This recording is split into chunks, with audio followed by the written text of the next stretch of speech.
Hi சனா. எப்படியும் உனக்கு சமைக்க தெரியாது, நான் சமைப்பேன், நீ வீடியோக்காக வருவேன் அதானே? சரி, இன்னைக்கு என்ன சமையல்? சப்பாத்தி வித் சிக்கன் குழம்பா கிரேவியா? குழம்பு.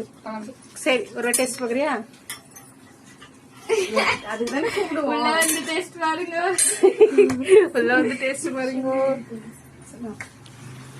ரெடியா? குழம்பு இப்பதான் கொதிக்குது, இன்னும் சும்மா லைட்டா தரேன். உப்பு காரம் மட்டும் பாரு. இன்னைக்கான விளையாடு நான் என்னை எப்படி பாத்துக்கணுமோ பாத்துக்கோங்க. அப்படிலாம் இல்ல, சமைக்கதான் தெரியாது, வீடியோக்காக வரல. சனா சமைக்க தெரியாதனால சாப்பிட வீடியோ கட்டா. உப்பு காரம் மட்டும் பாத்துக்கோ. சீவ சாப்பிடு. சரி, சூப்பர். லைட்டா உப்பு அதிகமா இருக்கு. உப்பு அதிகமா இருக்கா? ஆமா. ஏ நிஜமாலே எதுல இருக்கு?